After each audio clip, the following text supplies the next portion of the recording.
Buenos días, hermanos, Dios les bendiga, bienvenidos sean a la casa del Señor. Es un gozo que estén con nosotros en esta mañana, aún todavía a través de estos medios informativos, ¿verdad? Una mañana lluviosa, ¿verdad? Y con bastante agua. Hace unas semanas dije que cuando llueve en Indiana le gusta llover bastante, ¿verdad?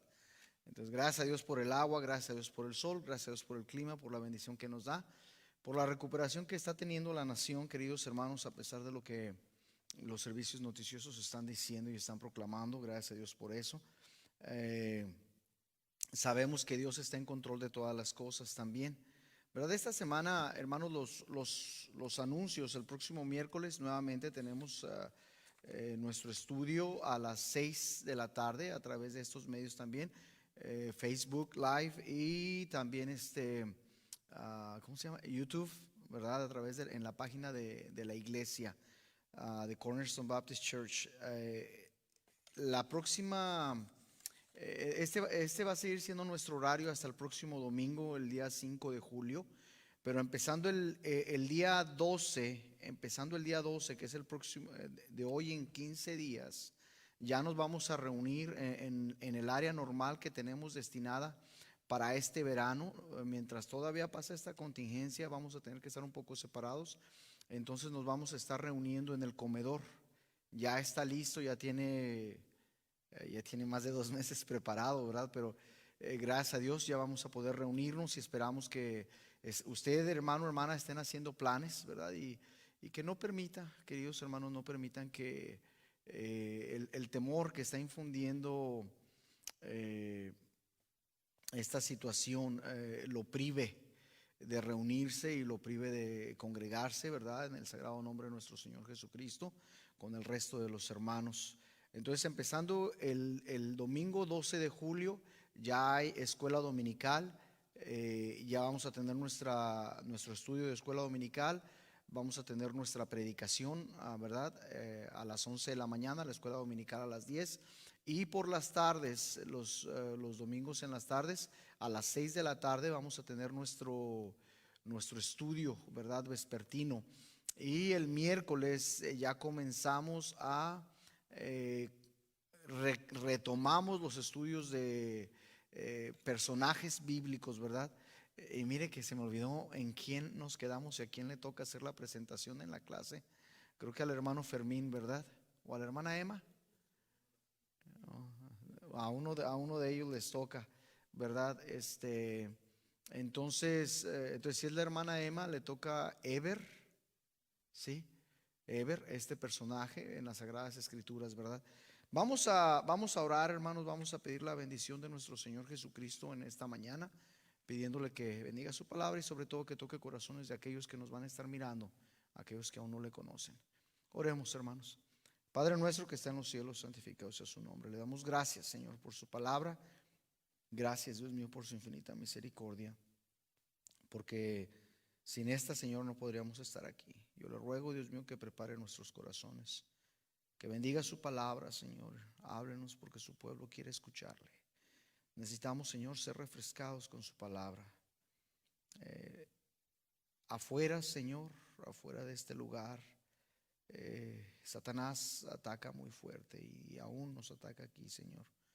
Pero sabemos que en el compañerismo y sabemos que en la unión, en la comunión de todos nosotros nos hacemos fuertes. Yo le ruego que sea con mis hermanos, Señor, que están batallando, aquellos que están sufriendo de enfermedades todavía, aquellos, Dios mío, que están pasando por secuelas de temor o de incertidumbre por causa de esta enfermedad que anda rondando. Yo le ruego que, perdón, que lo sostenga.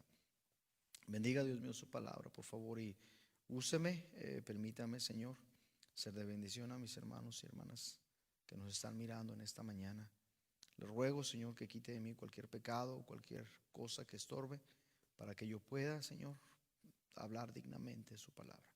Bendíganos, Señor, se lo ruego, que su palabra dé fruto de justicia en nuestras vidas.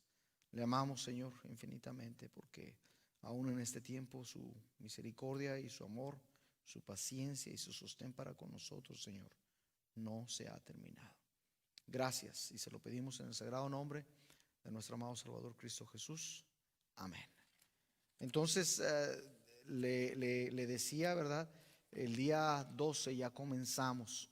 La única diferencia que va a haber esta semana, terminando el servicio, la hermana Emma y yo vamos a salir fuera. Entonces el miércoles no vamos a tener estudio, pero al siguiente domingo ya, ahora sí todo normal, ¿verdad? Que va a ser el día 19. Abran sus Biblias por favor. Hebreos capítulo 11. Hebreos capítulo 11, me dijo la hermana Salazar. Me dice, hermano, dice, cambió la cita el miércoles, ¿verdad? Estábamos esperando que predicara de Hebreos 11. Y ahorita le digo en la mañana, no es la única que me dijo eso, hermana. Otras personas me dijeron que había cambiado el tema, pero no se preocupe, hoy regresamos a Hebreos 11, versículos del 13 al 16. Hebreos capítulo 11 del 13 al 16. Ahí donde está, sígame por favor con su vista. Dice la palabra de Dios de la siguiente manera: conforme a la fe murieron todos estos sin haber recibido lo prometido, sino mirándolo de lejos y creyéndolo y saludándolo y confesando que eran extranjeros y peregrinos sobre la tierra. Porque los que esto dicen claramente dan a entender que buscan una patria. Pues si hubiesen estado pensando en aquella de donde salieron, ciertamente tenían tiempo de volver. Pero anhelaban una mejor, esto es, celestial. Por lo cual Dios no se avergüenza de llamarse Dios de ellos, porque les ha preparado una ciudad. En esta mañana vamos a ver, estamos, acuérdese, dentro de una galería. Esta galería se llama la Galería de la Fe. Y realmente este creo que es el octavo cuadro que estamos mirando dentro de esta galería, la octava sala. Y mirando un poco hacia atrás a lo que vimos la semana pasada, nos hemos alejado del majestuoso cuadro que se llama el Hijo de la Fe. Estamos hablando de Isaac, estamos hablando de la situación que vive Abraham, que vive Sara, hasta el momento en que nace Isaac. Ahora, hermanos, hemos entrado a una sala que está en el mismo centro de la galería. Podemos decir que es el corazón de esta. Y hasta ahora, hermanos, hasta este momento, gracias a nuestro guía espiritual, cada uno de nosotros hemos tenido la oportunidad de identificarnos personalmente con cada uno de los cuadros o de las pinturas de la fe. Ahora tenemos que recordar, hermanos, el propósito de esta galería, para dejarnos entrar a esta sala. Sí, a cada una de estas, pero principalmente a esta que estamos entrando. No es el llenar nuestra cabeza con hechos y verdades de lo que ha sucedido en este cuadro. Fíjese que no es eso, porque usted y yo podemos aprender tantos hechos y tantas verdades, pero si esto se queda nada más en el aprendizaje, de nada nos sirve. En realidad, el propósito de esta sala, hermanos, es el constreñir nuestro corazón con fe. Sí, que nuestra fe pueda absorber todo lo posible. Sí, todo lo posible, que nuestro corazón esté sediento, literalmente sediento, que esté como una esponja seca que aunque está apretada pueda ser metido dentro de este manantial de fe y pueda ser abierta y pueda sacar todo lo posible dentro de sí misma. Esa tiene que ser la actitud de nuestro corazón, ser constreñido con la fe. Y mire, hermanos, nada agradaría más al autor divino que cada uno de nosotros que nos hemos parado frente a su divino trabajo. Nada le agradaría más que no tan solo usted y yo llegásemos a identificarnos con el sujeto de la fe. Sí, y es interesante, acuérdense que hemos hablado desde un principio que cada día usted y yo nos vemos más familiarizados con cada uno de ellos. Y llega el momento en que ya no estamos familiarizados, sino que usted y yo podemos vernos en la misma situación. Pero si se acuerda, yo le he dicho, hermano, una y otra vez que no es el propósito de Dios al permitirnos entrar a esta galería. No es el propósito de Dios que usted y yo nos comparemos a ellos, porque eso es bien fácil. Al contrario, hermanos, con quien usted y yo tenemos que identificarnos es con la misma sustancia de la fe. Y la sustancia de la fe, hermanos, no es otra sino nuestro Señor Jesucristo. No es nadie más, sino tan solamente es Él. Ahora, en esta galería, en este recuadro, en esta pintura, en este óleo en el cual estamos usted y yo frente a frente, a diferencia de las anteriores óleos o de las anteriores pinturas que marcaban un elevado contraste entre lo que es bueno y lo que es malo. ¿Sí? Acuérdese la batalla de Sara, ¿sí? Viviendo a la expectativa en cuanto a la promesa que Dios había hecho a otra persona. Qué contraste cuando ella permite que la carne le dicte los pasos que tiene que tomar, cuando finalmente ella toma posesión de la promesa. Si se acuerda de eso, ¿verdad? Qué contraste tan profundo había ahí. Ahora aquí, hermanos, en este recuadro que nos es representado del versículo 13 al 16, lo que usted y yo vemos ya no es un contraste, ya no es un elemento bueno y un elemento malo, o un elemento que va a favor de nosotros o un elemento que va en contra de nosotros. Ahora ya no existe ese contraste. Este cuadro simple y sencillamente está proyectando una consistencia, ¿sí? Un tema consistente por 3 o 4 versículos, el cual nos hace ver, hermanos, que cada uno de esos personajes que estaban aquí, de los que se van a mencionar en estos versículos, nos proyecta a usted y a mí simple y sencillamente una cosa: una fe verdadera, una fe que es en realidad y solamente revelada a través de la palabra de Dios. Estos personajes, quienes han tenido el privilegio de aparecer en este grupo tan selecto, esto es la única diferencia entre ellos y nosotros, Ellos han permitido que la fe tenga una perfecta y completa libertad en sus vidas.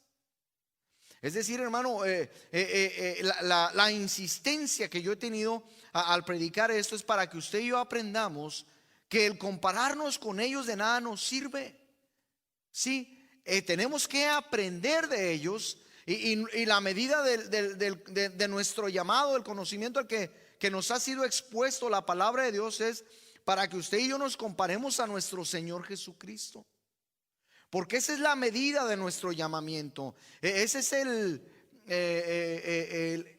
el boceto al cual usted y yo tenemos que llegar a ser. Y es en ellos y entre nosotros la única diferencia existente es cuánta libertad le hemos dado a la fe en lo que usted y yo somos. ¿Se acuerda lo que le dije la semana pasada? Hay una razón por la cual yo cambié temas, ¿verdad? Entre el domingo anterior y este. Yo el miércoles le dije que usted y yo tenemos que morir con Cristo en la cruz. Yo le repetí, le recalqué, ¿verdad? Que no solamente Cristo murió ahí. Por fe, hermanos, yo he muerto con mi Señor Jesucristo en la cruz, y ya no vivo yo, ¿verdad? Sino que Cristo vive en mí. ¿Por qué? Porque juntamente estoy crucificado con Él. Y lo que ahora vivo, lo vivo en la fe. ¿Cuál fe? La del Hijo de Dios, que me amó y se entregó a sí mismo por mí. En este hecho, queridos hermanos, en este hecho, la carne ha sido clavada en la cruz. ¿Sabe para qué, hermanos? Para que la fe pudiese ser coronado rey. Nosotros hablamos, ¿verdad?, de que tenemos que coronar a Jesucristo nuestro rey. Hablamos, queridos hermanos, de que un día vamos a presentarnos ante Dios y habremos de exponer nuestras coronas de la obra que nosotros hicimos aquí. Pero no puedo esperarme, hermano, Hermana, no puede, hermanos, ninguno de nosotros podemos darnos el lujo de esperarnos a coronar a Jesucristo, Rey de nuestras vidas, hasta que estemos allá. Si usted y yo nos esperamos a hacer eso, usted y yo vamos a vivir vidas mediocres y vidas fracasadas. Ahora, hermanos, en este momento es tiempo de pausar, es tiempo de, voy a decir, rumiar, ¿verdad? O masticar lo que hemos aprendido. Y en ese momento usted y yo podemos, hermanos, ahí le va, tragar literalmente lo poco que hemos aprendido hasta este momento. Es decir, aprovecharlo. ¿Sabe, hermano, hermana? No voy a decir que vamos a hacer vacas, ¿verdad? Pero una vaca, un animal de esos vacas, de ese género, yo no sé cuántos estómagos tienen, pero yo sé que tienen más de un estómago. Y yo sé que comen y luego lo sacan y lo siguen masticando y luego lo regresan y luego lo vuelven a sacar y luego van de un estómago a otro y a otro hasta que sale para afuera. Mire, hermano, literalmente lo que estoy tratando de decirle es que la palabra de Dios a nosotros, para sacarle la suficiencia para nuestra vida, usted y yo tenemos que estar pausando y masticando y pasando una y otra vez a través de ella. Por eso, hermano, hermana, es la insistencia que yo tengo con todos ustedes a que leamos la Biblia todos los años. ¿Sí? Se le da un calendario y yo le he dicho, hermano, el primer año que usted lea la Biblia completa, yo voy a tener el privilegio de regalarle, ¿verdad?, una Biblia, ¿verdad?, nueva, probablemente una Biblia de estudio. El segundo año le voy a regalar un libro, ¿verdad?, de no sé de qué, cualquier tema cristiano, ¿verdad? Y el tercer año le voy a dar las felicitaciones, y el cuarto también, y el quinto también, ¿verdad? Pero el punto es que usted se anime a leer la palabra de Dios. No para decir, yo ya leí la palabra de Dios 2 veces completa. ¿Y de qué le sirve si no ha aprendido nada? Mire, y aquí voy a decir algo. A pesar, hermano, hermana, de que usted y yo en estos 4 versículos que acabamos de leer, es más, en este capítulo completo, a través de las Sagradas Escrituras, usted y yo estamos incapacitados para poder tener una vista completa de la fe. No podemos verla completamente. Pero sabe, sí podemos ver. Usted y yo sí podemos tener una vista competente de la fe. Porque yo no sé, hermano, en realidad, yo no sé, y la semana pasada le dije, ¿verdad? La fe no termina en esta vida, la fe continúa. Yo no sé hasta dónde llega la fe en su vida. Yo no sé hasta dónde llega la fe en mi vida. Pero lo que sí sé, hermanos, es que mi fe sobrepasa la frontera de mi vida física en este mundo. Mire, nos acabamos de despedir de una hermana. Estuvimos hablando acaba de haber el funeral. Una de las familias de aquí todavía andan en Virginia despidiendo a la hermana, ¿verdad? Y toda la vida trabajando para el Señor. Se desvivía por hacer las cosas para el Señor. Le platiqué yo de 3 personas la semana pasada. Ella es una de ellas. Le platiqué de un misionero que salió de aquí de San Luis, Missouri, al cual su familia le dijo, ¿verdad? ¿Vas a dejar todo esto? ¿Vas a dejar lo que eres por irte a predicar allá a México? ¿Lo vas a dejar? Sí. ¿Sabe una cosa de este hermano Gerald Piper? Hoy en día, hermanos, hoy en día hay misioneros en todo el mundo por causa de la obra que él hizo. Hoy en día existe el evangelio en muchas partes de México, porque este hermano no prefirió irse a una ciudad grande en México, sino que se iba a los ranchitos. Ahora, si alguno de los hermanos de allá de Ameca me está escuchando, va a saber de quién estoy hablando.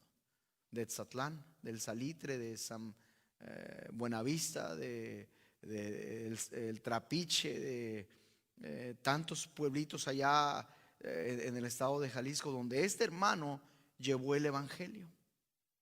¿Sí? Él hermano, no miraba a él lo que iba a alcanzar a hacer.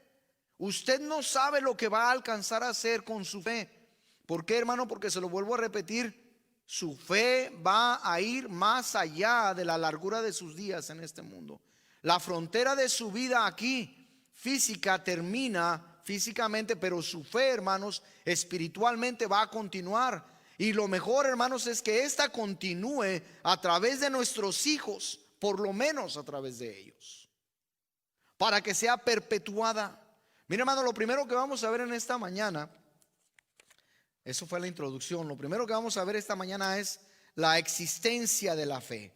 Ahora estamos hablando del compendio de la fe, y el compendio de la fe está dividido en tres partes, ¿verdad? La primera parte es la existencia de la fe. La segunda parte son los elementos de la fe. Y la tercera parte es la evidencia de la fe. Entonces vamos a tratar de ver la existencia de la fe. Versículo 13, solamente el versículo 13 dice: conforme a la fe murieron todos estos. Hasta ahí. Conforme a la fe murieron todos estos. Y mire, hermano, yo no sé usted, pero a mí, entre más me es permitido estudiar la palabra de Dios y ser tutorado por el Espíritu Santo, más me sorprende la profundidad de esta y aún la simpleza para entenderla. Nunca dejamos de aprender la palabra de Dios.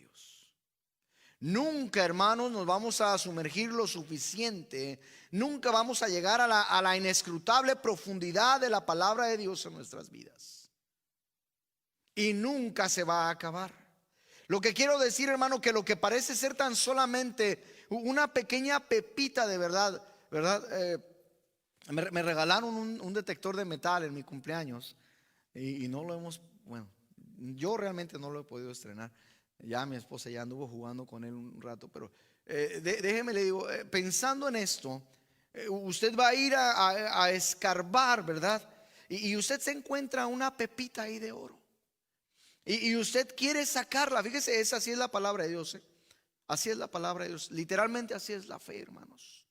Y usted comienza a escarbar y usted agarra una palita y le empieza a picar por un lado, y luego agarra una escoba y le barre y le sigue y le sigue y le sigue escarbando. Y entre más le escarba, hermano, hermana, esa pepita, ese puntito, esa puntita es simple y sencillamente la vena principal del mineral más valioso que usted y yo pudiésemos encontrar, el cual, hermanos, la palabra de Dios en realidad está esperando la labor diligente de cada uno de nosotros como mineros del evangelio.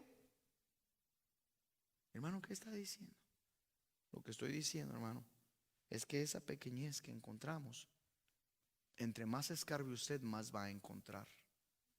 Ese es el principio para usted de la fe. Y entre más busque, entre más escarbe, más va a encontrar. Más va a encontrar, hermanos. Es literalmente, hermanos, como un iceberg, ¿verdad? Estábamos viendo un programa del Titanic que estábamos platicando mi esposa y yo. Creo que el jueves después llegaron el hermano Fermín y su esposa allá. Y estaba diciendo, ¿verdad?, en el programa que le había pegado a un lado del Titanic y que no se veía muy grande el iceberg. El punto es que el iceberg es una gran montaña de hielo, ¿verdad? Y lo único que sale a la superficie es la puntita nada más. Abajo está la gran masa de hielo. Hermanos, es decir, la fe es una veta invaluable de la divina verdad, la cual nunca se agotará o será totalmente descubierta por ninguno de nosotros. En la simpleza de la declaración inicial, hermanos, se encuentran por lo menos dos reflexiones. Vamos a tratar de ver una hoy, ¿sí? Dos pensamientos concernientes a la existencia de la fe, que están proyectados dentro de esta frase. Dice: conforme a la fe murieron todos estos sin haber recibido lo prometido. Conforme a la fe, murieron todos estos sin haber recibido lo prometido. Y aunque estas verdades no son largas, hermanos, es algo simple, sí son profundamente elevadas. Hermano, lo primero que debe de llamar nuestra atención a usted y a mí es la longitud de la existencia de la fe. Le dije hace un momento en la introducción, mi fe comienza en mi vida cuando yo recibo a Cristo como mi Salvador personal. Cuando yo lo miro, cuando yo lo busco, cuando yo entiendo que solamente Él puede darme la vida eterna. Dios ha trabajado en mi vida, su Espíritu Santo ha trabajado en mi vida y finalmente la fe ha sido sembrada ahí. Pero aún el día en que yo muera, ahí no termina mi fe. Esa es la longitud de la existencia de la fe. Y esto, hermanos, se puede ver en la frase donde dice: conforme a la fe murieron. Es decir, murieron en fe. La referencia a la muerte, hermanos, no tiene nada que ver con la fe. Simple y sencillamente es en relación a cada uno de los personajes que están representados en esta galería. No tiene nada que ver con la sustancia de la fe. La fe no muere, queridos hermanos. Y cuán preciosa verdad para ser abrazada y buscada como refugio para encontrar usted y yo la paz y el confort. ¿Qué estoy diciendo, hermanos? Que la muerte puede y habrá de llegar a cada uno de nosotros como fieles. Pero la muerte, hermanos, nunca llegará a la fe que usted y yo tenemos. Yo puedo morir, usted puede morir un día, hermanos. El Señor nos va a llamar. Si Él viene antes, pues bueno, ya vino antes, qué bueno. Pero si no, hermanos, usted y yo vamos a cerrar los ojos aquí. Y en el momento que lo cierre aquí, usted y yo abrimos los ojos en la presencia de nuestro Señor. Vamos a morir un día. Y es un gran consuelo, queridos hermanos, que esta preciosa verdad nos enseña que a pesar de que la muerte llegue a nosotros, la muerte nunca va a llegar a la fe. Los fieles, queridos hermanos, murieron en fe. Aquí en este pasaje el griego nos dice que conforme a la fe, es decir, con un significado, tratamos de entenderlo de esta manera: en la línea de la fe, o en el camino de la fe, o en la vía de la fe. Y mientras que el fiel murió en la fe nunca murió en el fiel. Sí, hermano, ya parece Cantinflas, ¿verdad? Está cantinfleando. Pero no. Yo puedo morir en la fe, pero la fe nunca va a morir en mí. ¿Sabe una cosa? Si hay una fractura en la existencia de la fe en cada una de nuestras vidas, si esta se presenta, siempre se debe a la causa de la debilidad de cada uno de nosotros. Nosotros, como el pueblo de la fe, fracasamos muchas veces, flaqueamos muchas veces, y hay una fractura en nosotros. Entonces hay una fractura en la continuidad de la fe. Pero es mi culpa. No es que Dios haya fallado, no es que Dios haya sido incompetente. El que ha fallado y el que es incompetente somos usted y yo. Somos nosotros. La promesa de la fe, hermanos, fíjense qué hermoso, no depende de nosotros. La promesa de la fe, hermanos, al igual que la salvación que nos ha sido dada, depende de quien ha hecho la promesa. Y esa promesa es el mismo creador del universo y de todas las cosas. Mire, el creyente, hermanos, puede abandonar. El creyente puede desertar a la fe, pero la fe nunca habrá de abandonar al creyente.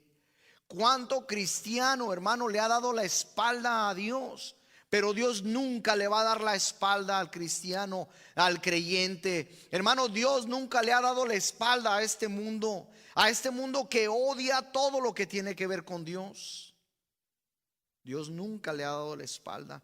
Y el amor de Dios sigue tan efectivo hoy como allá en la eternidad, en el pasado. Nunca se va a acabar. ¿Por qué, hermanos? Porque la fe es más que suficiente para las tragedias personales y temporales, para las tragedias esporádicas que llegan a todos los hombres. La longitud de la existencia de la fe es toda la vida y aún más. Nos vemos, hermanos, en tragedias, envueltos en tragedias todo el tiempo.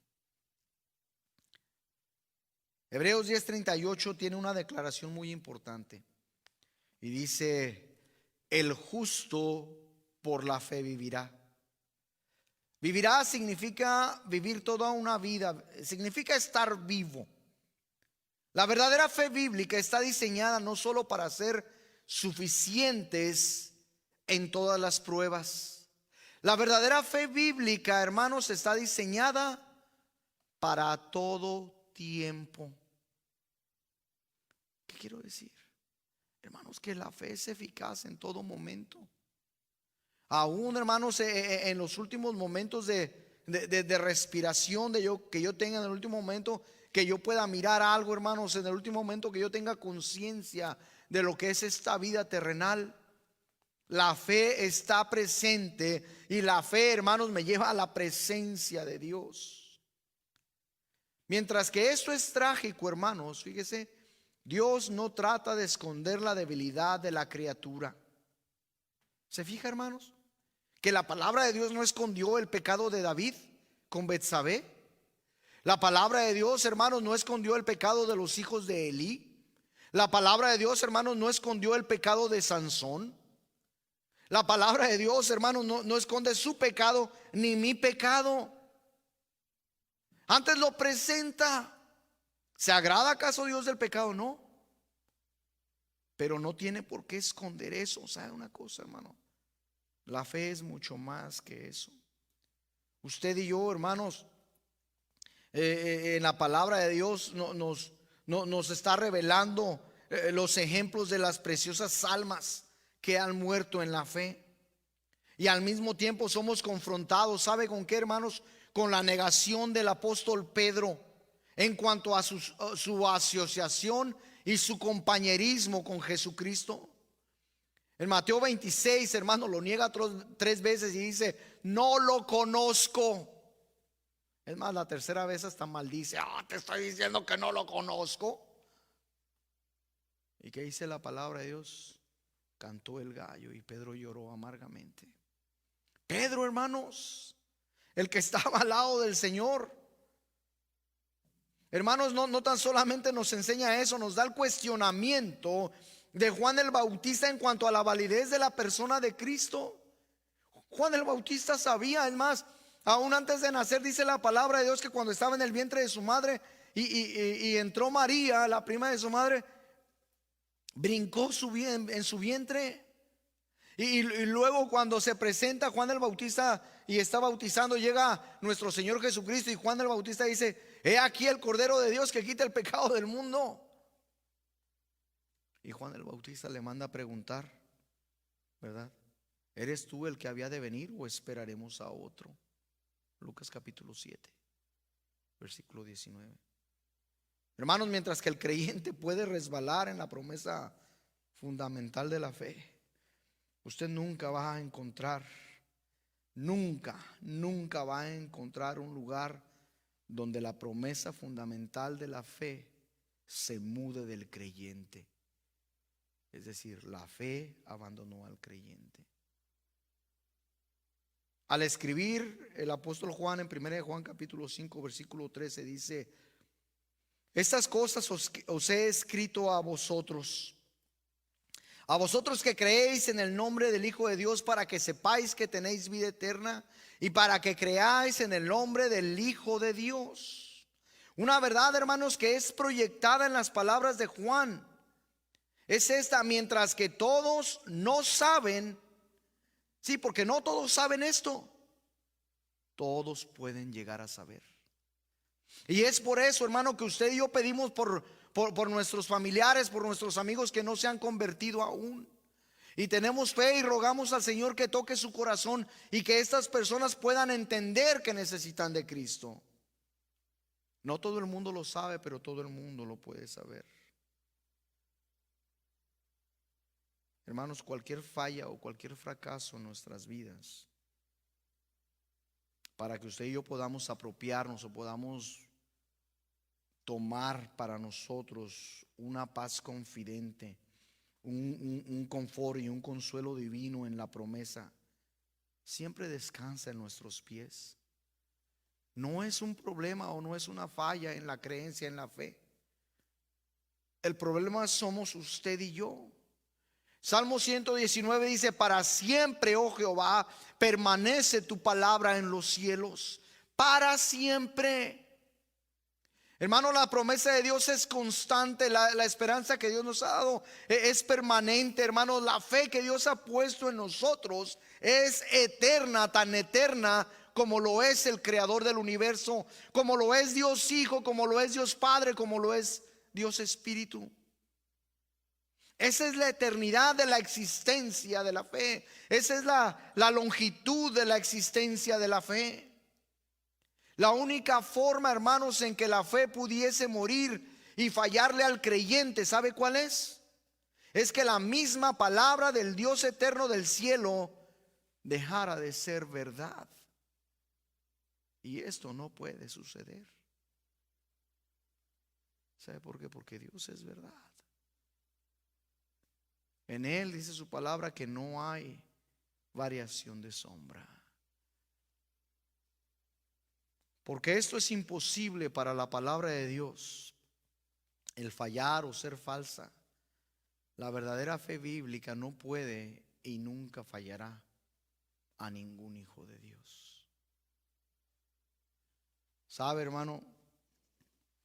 Cuando usted y yo leemos: todos estos murieron en la fe, usted y yo no podemos pensar: la fe les falló. ¿Sabe? La fe es real y la fe es permanente. La existencia de la fe se debe solamente a la fuente de la fe y no a usted y a mí. Yo quiero, mientras la hermana Tania toca,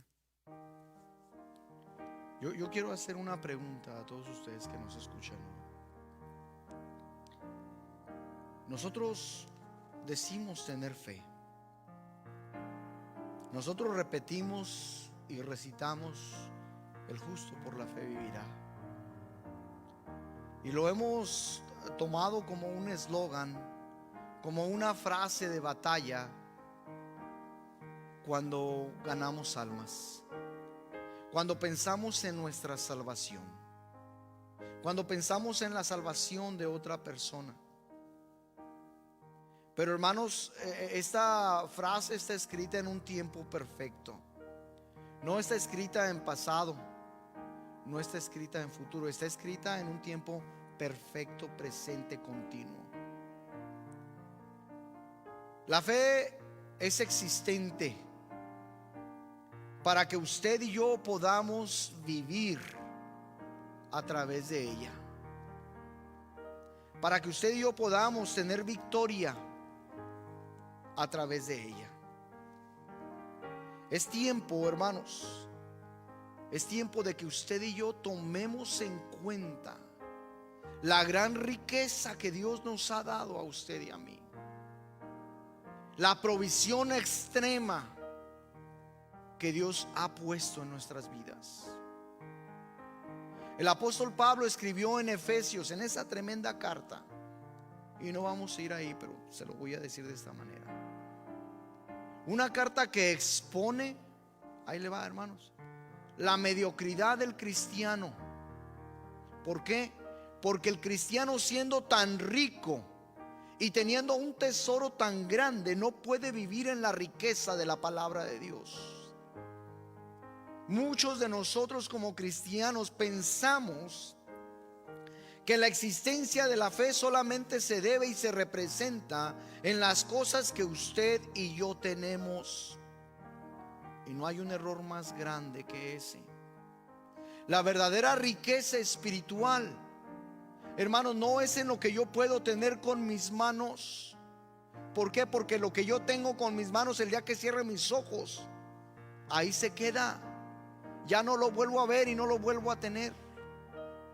La verdadera riqueza espiritual es aquella que usted y yo podemos disfrutar hoy en día, en este mismo momento, aún no estando en la presencia de Dios. Es aquella que usted y yo nos vamos a llevar a su presencia. Es aquella, hermanos, que Dios ha provisto eternamente. ¿Habrá alguien en esta mañana? Cierre sus ojos, por favor, incline sus rostros. Y la pregunta es esta: ¿habrá alguien en esta mañana, usted que nos ve por estos medios informativos? ¿Habrá alguien que dice: yo necesito comenzar a disfrutar de las riquezas espirituales que Dios me ha dado? A dejar de fijarme en lo que tengo en la carne, a dejar de mirar en lo que puedo conseguir aquí en este mundo y poner mi meta y mi vista fija allá en el futuro, en la presencia de Dios, en las cosas que permanecen. Hermano, hermana, yo quiero orar por ti en esta mañana. Padre nuestro que está en los cielos, santificado sea su nombre. Le damos gracias, Señor, por su palabra, y usted conoce nuestros corazones. Usted ve cada uno de nosotros lo que estamos pensando. De usted no podemos escondernos, Señor, y rogamos en este momento que usted, por favor, nos fortalezca para que usted y yo podamos poner la vista, Dios mío, no las cosas perecederas, y que no comparemos nuestra fe con las cosas físicas que podemos tener aquí. Al contrario, las cosas que no podemos ver, las cosas que solamente podemos percibir y podemos saber que usted tiene para nosotros. Bendiga, Dios mío, su palabra, por favor, en cada uno de nuestros corazones. Se lo rogamos en el sagrado nombre de nuestro amado Salvador Cristo Jesús. Amén y amén. Dios les bendiga, hermanos.